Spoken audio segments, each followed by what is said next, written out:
Well, here we are again. It's Behind the Buzz, a Public Fit Theatre Company's occasional podcast discussing the myriad processes that go into the creation of our season of plays and staged readings. We have arrived at season number 4, episode number 4. I'm APF producing director Joe Kucan, and I'm joined, you know it, by artistic director Anne-Marie Pereth. Hi there. And today we're going to talk about the greatest play ever written by a human being on planet Earth since the creation of time and the written word, X, by Alistair McDowall. At least that seems to be the sentiment of our guests today, Director Jake Staley and actors Breon, Janay, and Nicole, Unger. But first, that intro was a little bit hyperbolic, I will admit. But I think I'm justified in asserting that this is one of the most enthusiastic casts we've ever seen here at APF. I mean, they brought the script to us, we read it, and inserted it into the season. What was its appeal to you? There were many appeals. I liked that it was a young cast. I liked that the director who brought the story to me was also in his 30s. I also like that it's sci-fi. I love sci-fi and I love the theater, so the blending of those two ideas or mediums and putting them together in one space was really interesting to me. And I think that we tell a lot of stories that benefit maybe an older population, and I wanted to reach a population of people in Las Vegas who would be excited about seeing theater, and I think sci-fi is a good approach. Yeah, but I think the themes of this play aren't particularly, they're not narrow-minded and focused on a young audience. Maybe the I don't know, the style of the show, it being sci-fi and all, but I don't know if we should talk to. No, I think before we turn it over to Jay, because he's going to have a lot to say about this. I think there's a lot of mystery in the play. I think there's a wonderful reveal at the end. I think there's a complexity to the text because it's very well written. So I think it'll appeal to a myriad of audiences. But I like the initial idea of it being sci-fi, and I want all kinds of people to come to the theater, not just people coming to a show to see a family drama. Yeah, there should be more sci-fi plays. I'm gonna agree with you there. Well, I'm gonna bring them in because I know they're chomping at the bit. Let me do the quick intros first. We're gonna start with you, Jake. Jake Staley received his BFA in theater and dance at the University of Wyoming. You know it's true. I love the pause. And then he moved to Florida to complete his MFA in acting at Florida State University, Oslo Conservatory for Actor Training, where he spent some time abroad actually studying in London. You might have seen him over at Cockroach in Still Dance the Stars, but you certainly saw him here at a public fit in Elephant Man. He was in August Osage County, 3 Days of Rain, Things I Know to Be True, and most recently, he broke your heart, admit it, in Indecent. He's directed for us too, staging Gloria and Brilliant Adventures, his first foray into the mind of Alistair McDowall. Hey, Jake. Hey, thanks for coming. Thank you for that wonderful intro. Well, let me especially the dance part. Sit and marinate in it for a second because everybody else gets one too. We got 2 actors from the show today. Is this a first? Is this the first time we've had 3 folk on the podcast? I hope so. Setting precedents every waking moment. This is Nicole Unger. Nicole Unger received her BA in theater, stage, and screen acting at UNLV, and then she went to sea, spending a few years performing with Disney Cruise Line. And then back on dry land, she played Rachel in Friends, the musical parody, Annie in Bridesmaids, the musical parody, and Phyllis in Tape Face, which I assume was also a musical parody. It's not. Oh, well, it's a comedy show. Not a musical comedy? Or No, not a musical there's parody? music in it, but So Tape doesn't talk at all. You stepped out of the musical comedy It's parody. comedy. Clowning. Okay. Well, here at APF, her credits include stage readings of The River and The Half-Life of Marie Curie. And if you missed her in Indecent, you have no one to blame but yourself. She also writes, produces, and hosts a podcast of her own with her 2 best friends called Morning Murders. That's M-O-U-R Murders. Available wherever you download your pods. Hey, Nicole. Hi. Is X a musical parody? It is not. It's never too But late. it's never too late. And last but certainly not least, Breon Janay is back. You loved her in our stage reading of Lobby Hero, and you hated her guts in Heroes of the Fourth Turning. So I disagree. Well, this show's going to break the tie. It's perspective. I agree with that. I like what he did there. There you It's a go. Nice juxtaposition. Right, and I'm going to say this show can break that tie, I guess. Breon's an old hand at theater in Las Vegas, both back in the day with Encircle Theater Movement and Test Market, to more recently in Pomona over at the Playhouse, and in Cat on a Hot Tin Roof with the folks over at Majestic Rep. Hey, Breon. Hi. Did they hate your guts in Heroes of the Fourth Turning? Was that not I fair? hated my guts. See? Emery's giving me shade, throwing shade. It depends on your audience. It's That is subjective. absolutely true. That is fair. Well, I want to let's stop talking about Heroes of the Fourth Turning for just a second. We can just do an episode 2 of Heroes of the Fourth Turning if you want. Such a good play, Jake. Well, let's talk about X, because you were the one we've talked about this before that brought us the script, and I think that hyperbolic intro that I gave, the best play ever written. You have a real affinity for Alistair McDowall and for all of his plays, but this play specifically. Yeah. Right? Can you encapsulate? Can you tell me what the appeal is for you? I don't. We started doing Pomona. We read it maybe 2.5 That's an years. Alistair Now, McDowall excuse play. me. Yeah. So there's a couple plays we've already done written by Alistair McDowall. Pomona being one of them that we did about 2 years ago. We keep doing these plays in As a January staged reading. as a staged reading, and then we did Brilliant Adventures the January after that, and now we're kind of mid-January doing X. So we keep doing this Alistair McDowall You've thing every devoted year. your life to the work of Alistair Yeah, McDowall. as long as he keeps bumping out plays, we'll be fine. But we fell in love with Pomona just from its sort of ridiculous, kind of raunchy. I mean, I guess I'm speaking personally for why I love it. It's ridiculous, raunchy. It's really seedy. It has these themes that you don't normally see in plays. Yeah, I don't care about Pomona. Tell me about X. Yeah, absolutely. So, there's always like a sci-fi element to it, or there's always this otherworldliness to it, but they can also be paired to, along with X, just this idea that it's kind of a living room drama as well when it boils down to what it is. It's just people, almost a family, having strife with each other. But the themes surrounding it are science fiction, or in this play there's certainly themes of climate change or regret of the past, and I just love the way he uses language and uses these conflicts with characters to create something new, create something very accessible, I guess, for our generation. But as you mentioned in the intro, I think a lot of the themes in this, especially what is revealed in the end, no spoilers, is very universal, and it makes. Spoil. Well, don't you like to do a little bit of it and then spoil it and say stop right here? I would hold off spoiling it. Yeah, here at the Yeah. top. We can spoil it later as we get into it if you really want to. No, I don't want to spoil it right now. Maybe in 10 minutes or so. I but- feel like we do spoil a lot on the podcast, though. Yeah, oh, absolutely. Okay. I'm wanting to dig into the spoilers in a bit. So, Okay. that's the juicy stuff. But Yeah.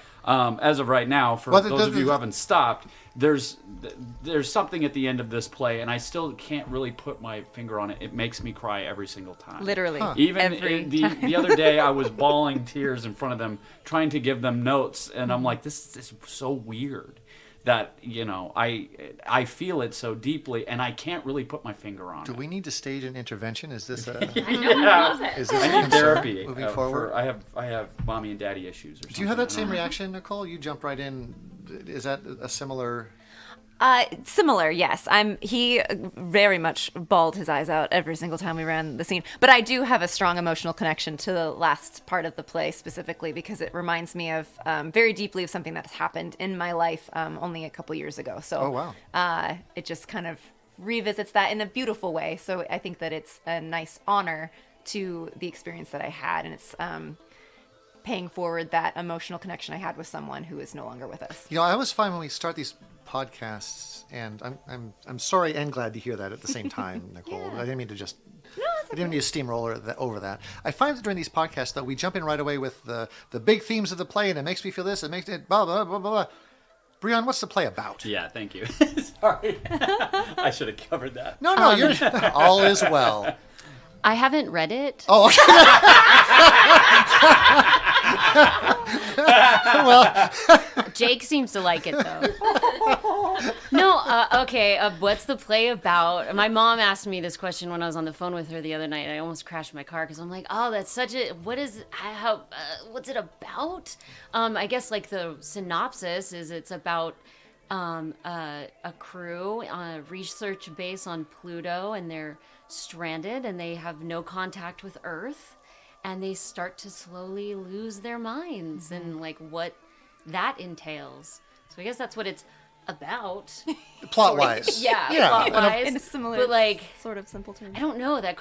What is it about? I don't know. No, that's a good. That's we Yeah, we that's the literally were nuts and talking bolts, about that. yeah. That's exactly what I parking wanted to lot. hear. Yeah, I really wanted to hear. And there's some climate change issues, yeah? Yeah, there. I mean, Well, those there's are themes. I mean, Yeah, the there's- play, the plot But that's though part of is the as plot, It though, right? absolutely, That's it part is of part the of the plot. plot. Is the reason they're there is Earth is no longer inhabitable. This is probably we've kind of guessed. and we're looking to Pluto. Really? and they do address it in the play. They're like, yeah, well, what's the point of us being out here? You Right. know, like they send the British out here. The new people or the retired or the old out here. They don't send the young Americans, blonde Americans, to Pluto. They send them to Mars. You know?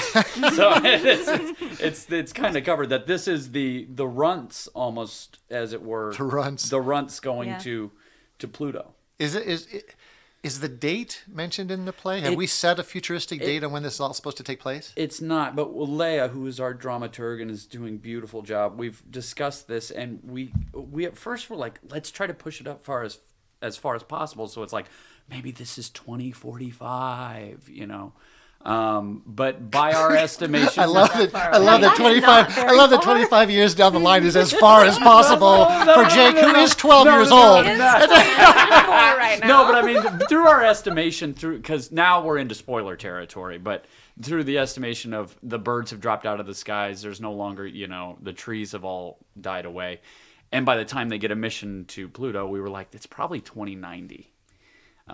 So that's how far into the future it is, but it's super, you know, relatable to present times because they're referring to this imaginary future that's coming on. Yeah. Is that actually based on like clues in the text, or Yes. So there are clues in the text about the date. Very subtle, but it's stuff like Ray, who we're estimating is maybe 50, saying, yeah, I about remember the time when the birds all fell out of the sky.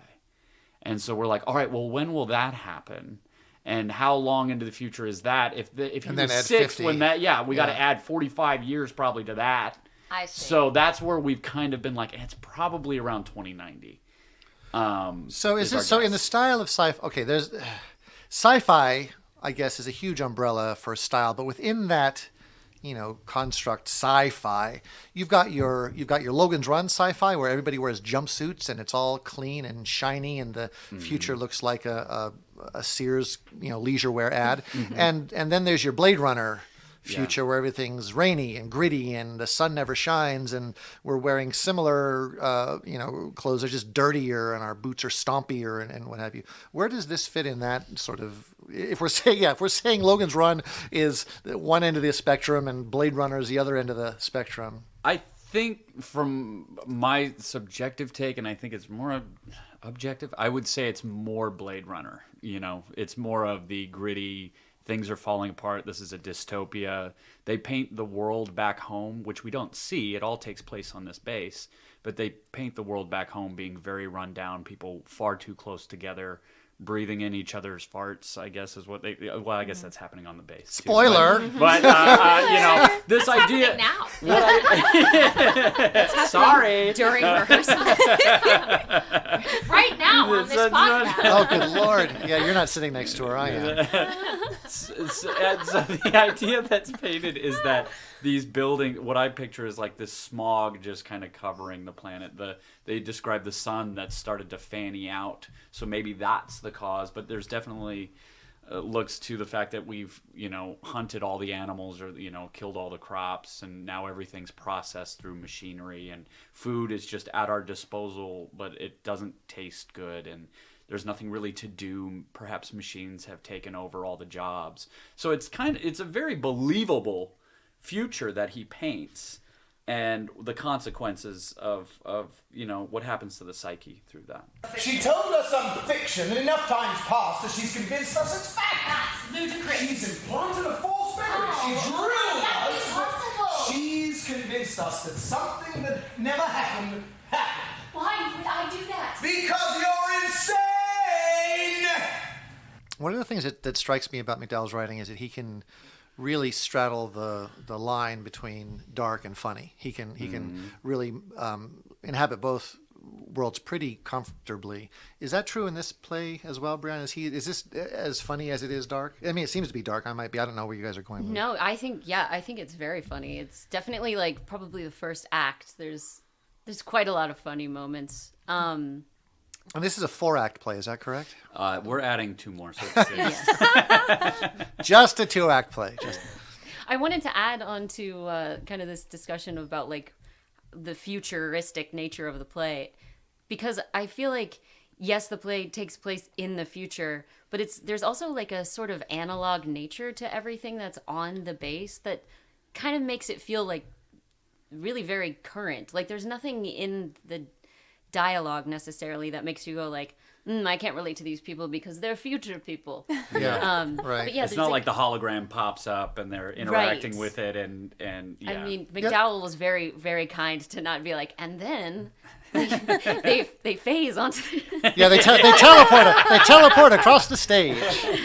He does that in Glow and other plays where you're like, how the hell are you going to do that? Right, but there's he not, does do that. Yeah, but he hasn't in this one. There is one thing that happens that you're like, how the hell are we going to do that? But I think we figured it out. I love his stage directions because he's like, and then this happens, and you're like, all right, well, I guess we got to figure out how to do that. Yeah. But he trusts that you'll figure it out. It sounds like you're saying the technology, and that's the thing that always feels like a speed bump to me in producing sci-fi plays, is the idea that, we're presenting something in the future, but as producers, we're stuck with current day technology. Right. We can't create, as you suggest, Breon, holograms and teleporters. Is everything in the play also we're stuck with the limitations of our budget? Exactly right. Yeah. Is everything in the play sort of familiar technology? Are we going to come in not knowing what the ray gun does or the special tricorder hashtag Star Trek royalty payment? No, I feel like he does a really great job about keeping it grounded in the way where, even though it is in the future, there's a lot of stuff from the past that is present in like among the crew. How do you mean? Well, like there's a watch that is worn that is like, what is it, analog or whatever it's called. Yeah. And so there's nothing, I think, that's like, there's even old photographs. Like there's a lot of stuff that is present on stage and with these characters. Guess Who board. There's a lot of things that are things that we would still use today. Familiar. But it's very familiar. What's it for? I already gave you the key ring. Now write me the algorithm. I can't write it without details, can I? Like, what's it for? What are we looking for? What's the unknown? What's X? What? I can give you the figures, but I'm not comfortable. No, it's all right. No, I'm not that bothered. This got old. Anyway. Time. X is time. Is that because of the dystopian state that's happening on Earth, and so things have gone backwards? Because do you know what I'm saying? That might be a commentary in it. I don't think that's ever addressed directly, but they do kind of refer to the fact that they've gotten, I mean, in a way, just that they're they get the low end of the stick. That they were sent out here to set up this base. And they sent these flat packs out to Pluto. They set up base for 18 months, and it's kind of a pointless, endeavor, and that they're waiting to be picked up. So yeah, I think they don't have a whole lot of luxuries at their disposal, and they're holding on. There's also themes of holding on to the past through one character, so everything becomes very tactile. The photos light trapped in paper, and it's something you can hold on to. It's not something that's just ones and zeros.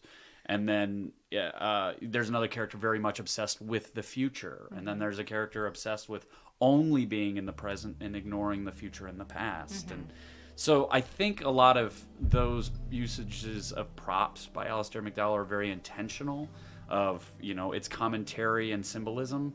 And then, of course, I've added a few that I'm like, I want to see that in there too. But only they wouldn't for happen to be video game related, would they? Yeah, oh no, not at all. I was like, who's not going to have a video game? So yeah, there is going to be a one. I don't know if you said that. Oh no, you saw our prop list. You knew. Well, yeah. Well, but I think specifically with the Guess Who board and the watching, it is to ground these people in something that is familiar to an audience, so that they're not, completely. You don't have to create an entire new world. It's a familiar world. It just happens to take place. What did you say? 90 years in the future. So we. Yeah. Well, and Yeah. that's like a comment on life in general, right? Things always come back, and there's stuff that we always hold on to that's Right. generations old, but we hold on to it because there's a piece of us that doesn't want to let go of the past or that legacy in that generation. So we continue to bring it forward with us, and I think that's very present. And in thank this play. goodness, too, all the clothes that I've held on to for the past 20 years are coming back into style, finally. So, Well, and the one thing I think of too is like past movies like Back to the Future, which is a brilliant movie, but what was that, 1985, right? That came out, because that's when they go back to or whatever. okay. And they were estimating 2015 we'd have flying cars, we'd have this, we'd have that, all these AI robots, fruit that fell out of the ceiling in our dining rooms, and they got some things right, but by and large, a lot of that estimation of what the future looked like in 2015 probably wasn't too terribly different in our reality from what it was in 1985, outside of the fact that we had phones that did everything for us now. You know what I mean? We still went and got gas. We still had cars that were pretty much the same. They just looked newer. And we were still consuming in the same way. We had the internet now, but how do you showcase that? I don't know. So I think that's what Alistair McDowall has done with this, is gone. It probably won't look that much different. There's just some computers in the walls now, Well, and he's also not making bold predictions, so that the writing is on the wall as far as climate change goes. You can see us heading in a direction. It doesn't take a huge amount of imagination to see a failing planet.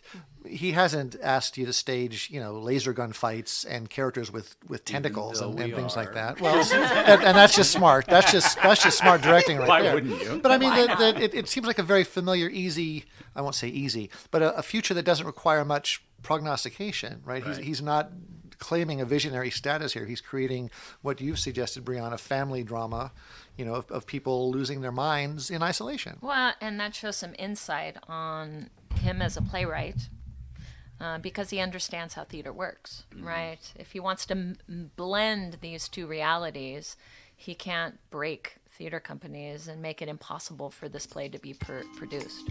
Right. So there's still a lot more coming up at A Public Fit as we continue in this, our 10th season. We've been talking about Alistair McDowall's X. It opens February 9th and runs through March 4th over at the Super Summer Studio Theater. Monday evening industry nights are back. Check out our website for available dates and special pricing. March brings us Lauren Gunderson's absurdly funny Exit Pursued by a Bear, back over at the library. And then our final main stage show, produced in association with Vegas Theater Company, Dancing at Lunasa, opens downtown at the Art Square Theater in April. We'll close out the season with Craig Wright's wistful reunion play, The Pavilion, back at the library in June. I hope you were writing all of that down, but if not, you can catch up with all of our shows, readings, and special events by visiting us at apublicfit.org. And of course, upcoming episodes of Behind the Buzz will help shepherd you along the way. And speaking of Behind the Buzz, I need to mention the missing episode. We had a great conversation with director Gigi Guisado and Majestic Rep's artistic director Troy Hurd about our reading and their production of The Lifespan of a Fact. But a catastrophic technical glitch prevented us from sharing that conversation with you. And since Troy was so generous with his time and his perspective, I wanted to make sure that everyone who saw and enjoyed our reading had a chance to see what they've come up with over there at Majestic. So their production of Lifespan opens February 22nd. Run over and see it if you get a chance. Why aren't there more sci-fi plays, Breon? Probably because sci-fi kind of has that intrinsically like future technology that you need to have like CGI, or you need to have like really complicated, technical things that don't exist in the real world. That's really hard to pull off on stage. Yeah, well, we do it in the movies, so we can't figure out how to do it on stage. I do think that we're getting closer to being able to do more of this stuff on stage and within budget with like how 3D printers are becoming more accessible and you can kind of create a lot of interesting things in an easier way. We're starting to lean towards that. So I do feel like we might see more of it in the near future. I also think that in terms of generation, this generation, your generation, is very interested in that because there's a lot of artistry that is involved in creating theater. Right? So if you blend the idea of the artistry of telling the story and you think of sci-fi, I think those two things go very hand in hand. It's just this particular playwright decided to take a risk in that direction. And I'm hoping that there'll be future playwrights who decide to do that because I think it's an interesting style of storytelling. I'm not as familiar with the totality of McDowall's canon as I think you are, Jake. Are all of his plays, do all of them have that fantasy sci-fi?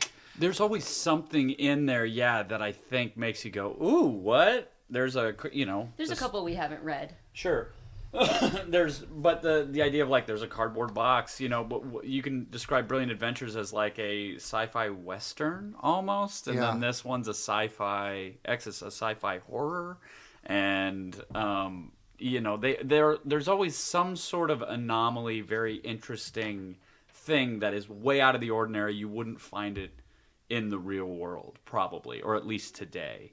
And even in X, outside of the fact that it's a sci-fi, there's elements in it that are otherworldly, as it were, that there's an outside force out there coming in, perhaps, that has nothing to do with the technological world or the fact that they're on Pluto. There's a horror element. He always does something, and I think he acknowledges that in some of his interviews. He talks about always doing this sci-fi thing or setting it on Pluto or whatever to take us take a step backwards as an audience to view then and crystallize the relationships and the characters as being the important part rather than the minutia of, well, back in this date and time in history, this was what was going on. We can just focus on the relationships. Hopefully I'm close enough to the mic. Anyway, I felt like I was getting farther and farther away. Anyway, so does that make sense? I hope I answered something there. But that does. I think that's a pretty close reading of his work. Let's say this play was not set on Pluto. Let's say it was, set in the middle of the Serengeti, or this was set underwater, or it was set, any number of places, set in the middle of Cairo. You're saying that those things are less important than because they're not meant to be ignored, but they're meant to be put on in a place where the focus for the audience can be on the relationship between the characters and the family dynamic, quote unquote. It's not because it's not really family; it's a crew. It's. Can we go spoilers? Well, it seems like a pretty good time. So let me just give a warning. If you're listening now before you've seen X and you want to be surprised, because there are some surprises. It's a mystery and a lot of surprises. Maybe turn us off now and come back and finish listening later, because we're going to do some spoilers now. Jake, go ahead. So, the characters are basically a family without us knowing about it, or at least some of them, in particular the two that are with us today. Yeah. Both Nicole and Breon technically play mother-daughter, and we don't know that till the very end.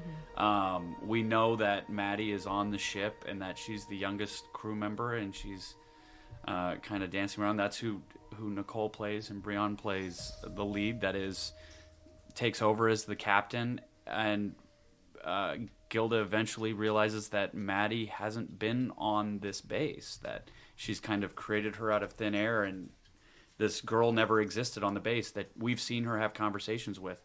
And then later it's revealed at the very end, she walks back out that, oh, that's my daughter, and I've transposed those memories of my daughter throughout time over other people that actually existed on the base. God, it sounds complicated. It's super complicated. Is it? I mean, it sounds almost complicated to the point of a barrier to entry. It's again. This is what I talked about in my director's note. It took me 4 or 5 times reading through it to get that. I'm hoping some people get that right away, and we've done a couple things. There are some things that I'm trying to do throughout the show that might clue in what's happening. That's outside of just dialogue. So transpose, can you explain that a little bit more to me? So there's 2 characters, Gilda and Clark, who are actually on the base that fall in love essentially over time, and They have memories together that we see. We see scenes of them, interacting. Well, Maddie is a character that replaces them, replaces either one of them in certain scenes. And you see Maddie's presence instead of Gilda, or you see Maddie's presence instead of Clark.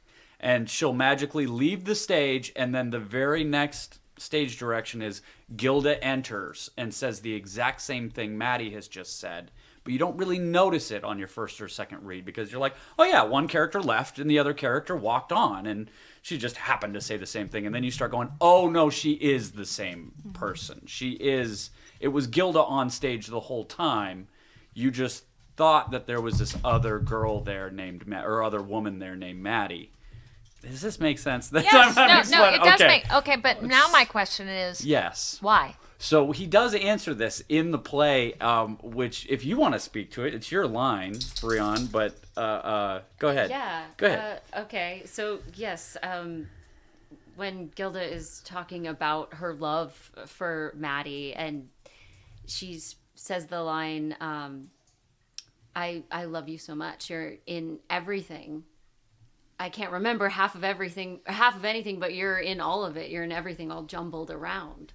And so that kind of, I mean, for me, like, this is in our version of it. I don't, there's nothing in the script that says this is what's going on. So We're 100%. I think our I leave room our for it. interpretation. Alistair's gonna listen and be like, nah. Gilda is the only character that ever names me. No one else says my name except for Gilda. She calls me Maddie. No one else says Maddie. Oh, Maddie, I'd like to run some tests on the girls tomorrow, if that's okay. I run tests every day. I know. It's my job. I know. I'd just like to watch, if that's okay. Never yanks your prank. I'd like to be more involved. Okay. I think it'd be useful. You're the cheat sheet. Oh, Maddie,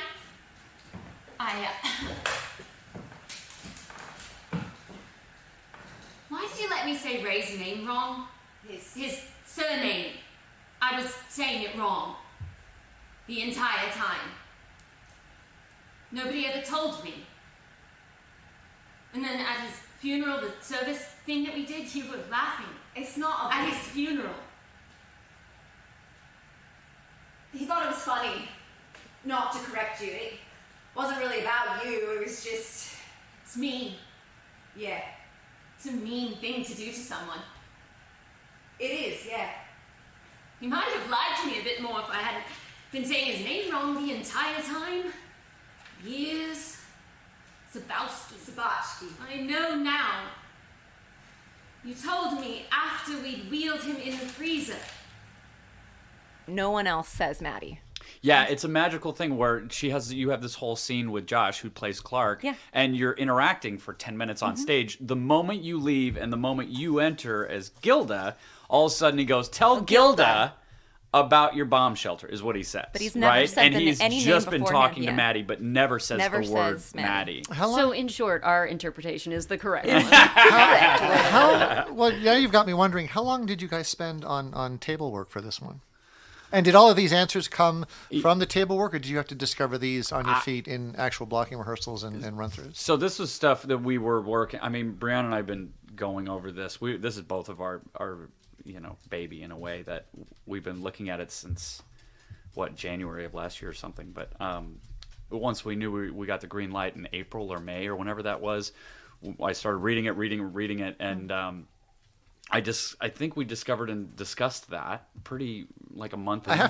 It was interesting during the final 2-week rehearsal process for Indecent to have you come up and ask Anne-Marie questions about X. That was it was clear that where your mind was at that point. yeah. X, all right, X. No, it's been such a busy season and I love it. But I feel a little more, just to talk about craft a little bit, I feel a little guilty, but I'm also really so passionate that I feel like I'm coming in more on this show rather than Gloria and Brilliant Adventures and being really pushy. Maybe a bad word, or really just like, I really see it this way. And that was one of those things that I'm like, it's definitely this. It's you're substituting in for Clark and Gilda, right? I'm looking at Nicole now. Well, we've talked about this before, that the sort of level of risk taking that one can achieve during readings is different from a fully staged production. Your decisions have to be sort of cleaner, clearer, and more emphatic, I think, in the productions, simply because they are productions, and you have to face a 4-week run of the play with people coming in and understanding it and feeling something coming out of it. Yeah. Also, I think that what you're talking about is you have a very strong perspective about your concept. Yeah. It's not that you're being pushy. It's just you did the research and you have a very strong point of view, and that's admirable. Right.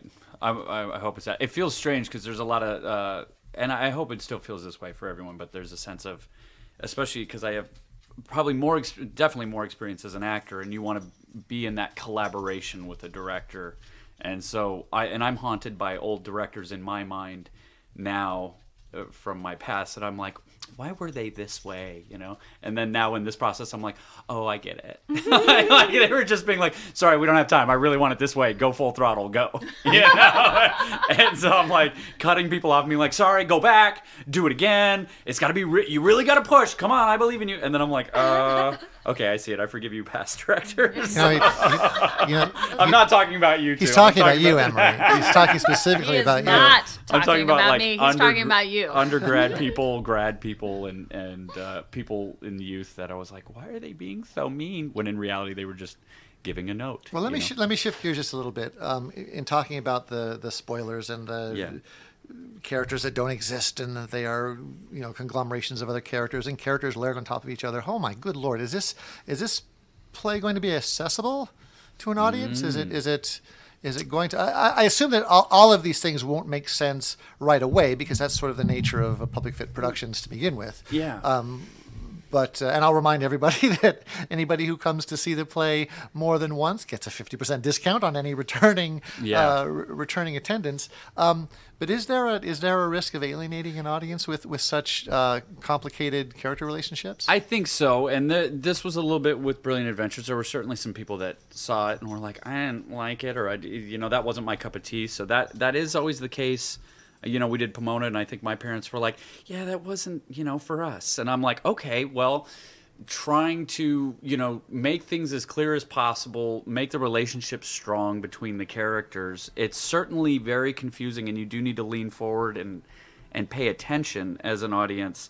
But I suppose I'm trying, and I know the actors are trying and care about this deeply, to make it as accessible, clear, concise, and also completely separate from that, there is the element of you don't need to understand it by the end, because I didn't the first time through, but it was powerful to me because there was something in there that I'm like, I don't quite understand it, but I feel what this was about. And because I feel what it was about, it was powerful for me. And it enticed me enough to go back and read it again and read it again and read it again, to where I was like, oh, now it makes sense. There is this idea in there that, oh, it's just all make-believe, or this didn't happen, or this is... When you really read it through a few times and really maybe hopefully see it once or twice, it all makes sense. Everything you see up there happened. Well, and I think, too, we have a pretty smart audience. Oh, yeah. The buzz itself, the after show discussions that we always have are always illuminating, and I'm always just flabbergasted by what an audience will glean from a play that you never intended. That just the insights that they have. I know that I'm going to tell Telltale here a little bit. I know Breon doesn't care much for the buzz. I know Nicole does. I never said that out loud to you. Not out loud, but I just know these things. But no, so I wonder how do you see these discussions following this play going?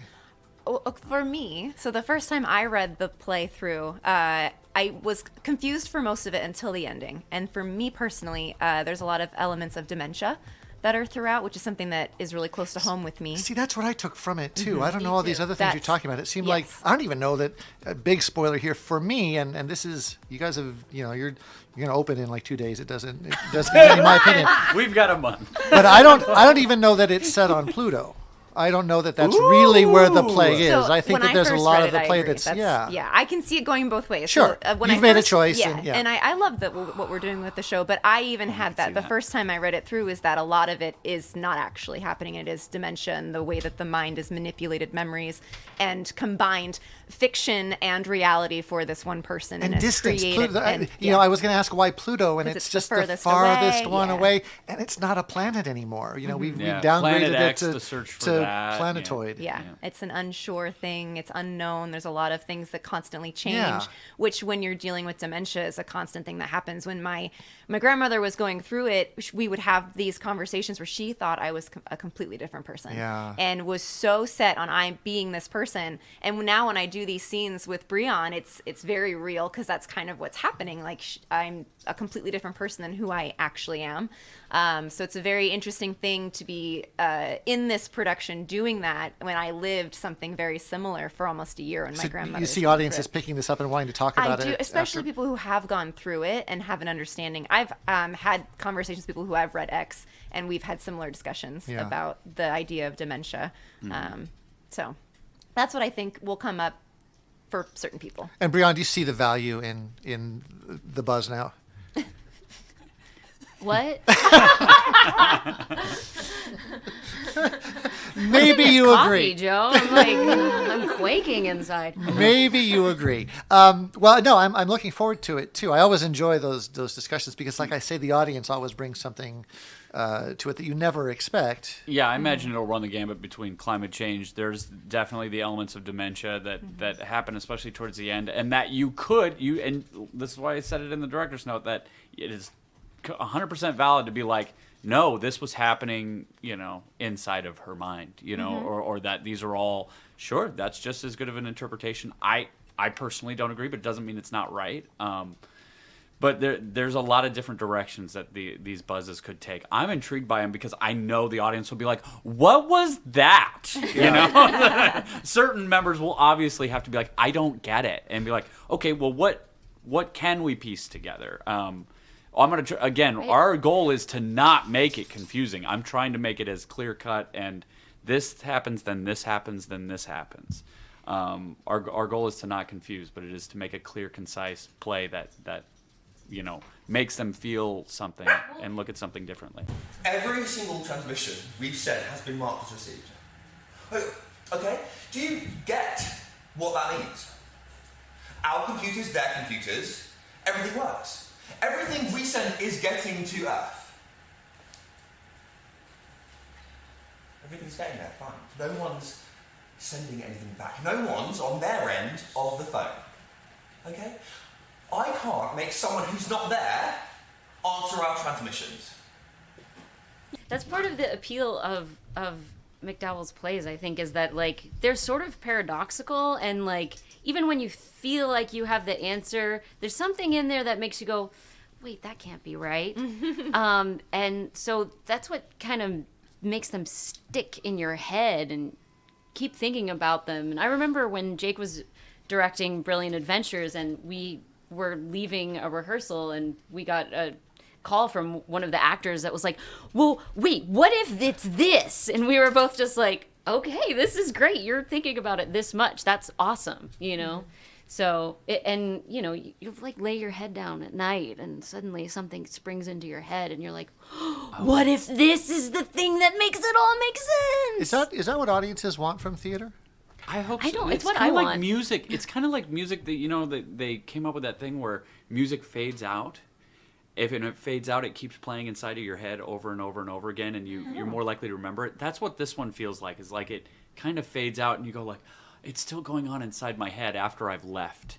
And certainly some people want music that just cuts off immediately, and you go, okay, now I'm done with that. I don't need to think about it. But I think for things to be, artistic, truly, it needs to live inside your head rent-free for a little bit. Needs to linger. It needs to linger and make you go like, damn it, I can't get that out of there. And why? Let me investigate the why underneath that. Mm-hmm. This one is certainly one that does that. And the other ones that I've been in of his, and, other non-Alistair McDowall plays too, that I think are really powerful, are the ones that I keep rethinking of those powerful moments and why did it send shivers down my spine and why am I crying or why am I laughing? This is so this is shaking me to my foundation. Why? Well, This is one and of those Nicole plays. brings up an interesting point too, that it's about personification and taking things that are seeing something on stage that feels familiar and feels like you've experienced. It's part of your experience of life. Yeah. It's gonna resonate with different people for different reasons, I think. I was just thinking, some people just want to be entertained, but I don't think that this is this type of play. This is more of a puzzle. It is a puzzle. It's gonna be I think it's super it's- entertaining. I think it's Yeah. entertaining, but some people want to just have the play wash over them, and they Sure. don't want to think. Right. No, this Right? is not that. Yeah. This is not that. This is more of a mystery. This is a puzzle. This is something where you have to lean in. Yeah, it's an right? escape room, as it were. Like, I love going to escape rooms. I love going to the wait, what's that? What's going on now? This is a lot of this play is what's happening now? What is that now? Yeah. I think for some people, though, they could also just enjoy the show and let whatever that is resonate with them versus, trying to solve the puzzle. Because I know plenty of people who just like to observe and watch and maybe don't necessarily dive in, but still really enjoy it because there is something they take away. You don't have to go so deep into it. You can lean forward and just listen and just let that experience wash over you and let whatever it is be. I'm glad you said that because that was my next question. Was it in the midst of all this thick, heavy, dripping subtext? Is it entertaining? Yes. Is it funny? Is it moving? Is it emotional? Is it all of those things that people want to see? And the reason why people go to theater in the first place to see these things happen to live people in front of them on stage. Yeah, I mean, I think so. I think one of the most entertaining, again, spoilers, one of the most entertaining elements of this play is the fact that the scenes are out of order. And that you go, wait a minute, why is that there? Didn't they already talk about this? Isn't it? Oh, they're dead now? Oh, wait, they're back to life? Wait, the time is... And you get into the second act and you go, oh, time is moving forward at an uncontrollable rate. A man... this doesn't speak to entertainment. It's actually incredibly tragic and sad, but it's certainly engaging, is the fact that a man gets cancer and dies in the course of 5 minutes. Yeah. And you experience that in all, whatever it might be, 5 years condensed down to 5 minutes, and see the emotional roller coaster of that. It's not necessarily entertaining, but it's definitely engaging. That part, yeah. Yeah, and just giving you a different perspective on what time is. Because it deals with time and space and how it can get out of order. Like he's saying, 5 minutes can take 5 years, or 5 years can take 5 minutes. And that's like a very real thing that you can literally experience right now. When I was working on cruise ships, a week could feel like a day, and a day could feel like a week, because time is what we make it of, right? It's a construct. So Is that a cruise ship thing or is that a Disney thing? it's a cruise ship thing. I actually asked other cruise ship people, and it is a cruise ship thing, or similar type jobs where you're on in that kind of an environment where you're, on a contract for so long in a specific space. Like even if you're working like at an amusement park and you're housed there, it's a very similar experience because you're just. And I'm sure maybe even astronauts feel the same way because you're in a very specific place for a length of time. And depending on what you're doing that day, your day can feel way out of whack. Well, that's interesting. Yeah. Can I ask a little bit? This is going to feel like a huge gear shift. It's not really, I don't think. I just want to talk a little bit about staging. Because Jake, you chose early on that you wanted to stage this in a tennis court setting. Audiences on both sides of the stage sort of glaring at each other with the action happening between them. Yeah. You got a little bit of pushback from both AM and myself, but you fought for it and you won, and here we are. Can you talk about Zero that? regrets. No. No, good. No, good. I hope not, because I don't. It's definitely, why is one, August Osage County had a tennis court. I loved it. I loved that. So why? Because it felt, as an actor, I was like, I've never done this, and it felt like you were really there. It felt like you were really on stage with people. You were in this reality. You were consumed by it. There was this threat seemingly from outside. Also, as an audience viewing that, because the same thing, small mouth sounds, right? You feel like you're a part of. You feel like you're in the mix. There's also, Anne-Marie has her hand up, so maybe I should toss it over. But there's also this weird thing that we haven't even covered yet with meta-modernism, which I'm trying to work in, of these polarities and this stretching of time and space. It's all kind of abstract. Ooh. But we've stretched this stage, this intimate setting, which on a base would normally be maybe 9 feet by 9 feet wide with a table, and we've stretched it over the length of maybe 60 feet long, you know? And there's these voids and this time and space that is kind of infinite, and forcing the crew on this spaceship and letting the audience feel as claustrophobic as they do, and in the mix of this confusion. There was those bits of it. Plus, there's a lot of set pieces that I really wanted to explore that you can stretch out on both sides too. So it was practical as well. You're going to have a different experience as a director now, observing your show with tennis court, because what's going to happen is there's going to be the show, and then there's going to be audience on both sides, and they're going to look at the show, and then they're going to look at each other. And if you have somebody who's very engaged on one side, that's going to inform a person on the other side. If you have somebody, and if this happens, and it's not anybody's fault, but if you have somebody who's asleep in the front row, that is going to affect a person on the other side of the space, right? Yeah. Because we're all in this collective space together. Yeah. So I love what you said about the claustrophobic nature of it. And since we are a small theater company and we are very limited in our seating, you putting it in tennis court just enhances that feeling of them being on the ship with the crew. Right. And believing, there's this element of, again, spoilers, believing the reality Gilda is creating and crafting to the other crew members, especially Clark and Cole in Act 2. She is like, this happened. This girl was here. You saw her. You talked to her.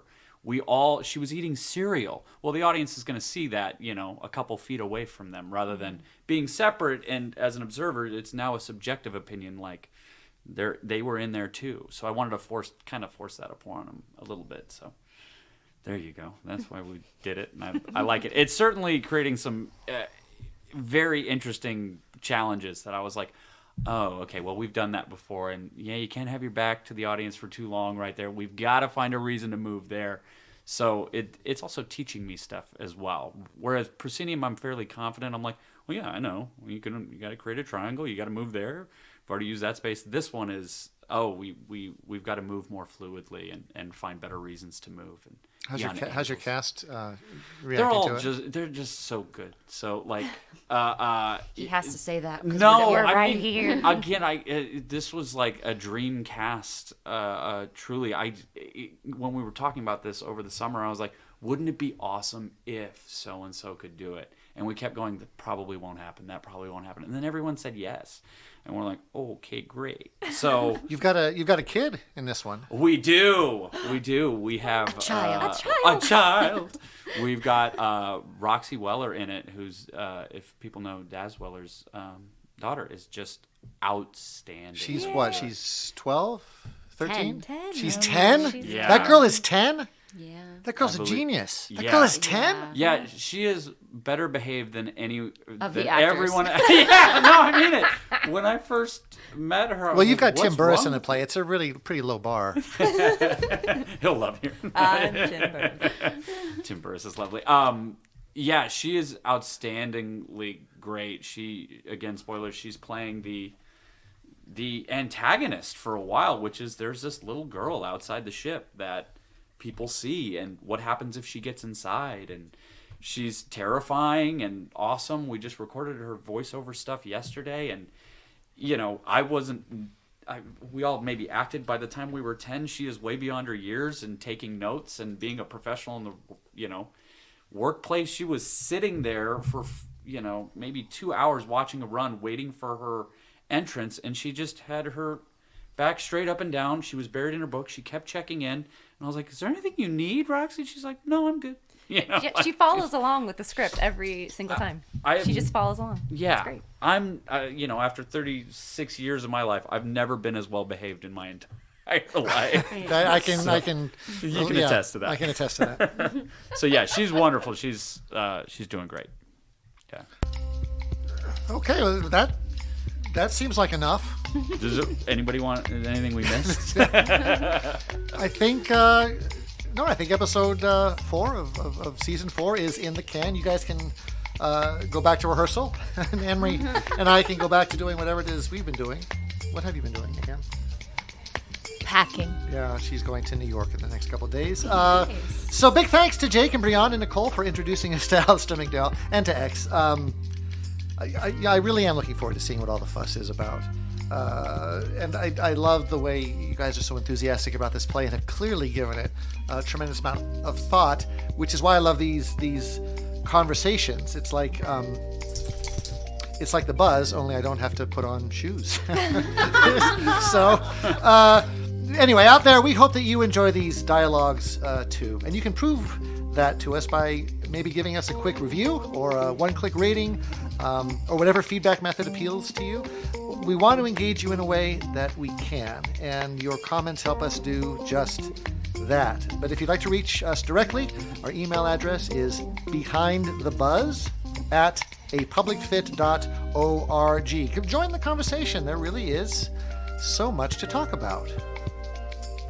Behind the Buzz is a product of a Public Fit Theater Company. It is directed by Anne-Marie Pereth and me, Joe Kucan, and is recorded, mixed, and edited by the revolutionary Diane Walton.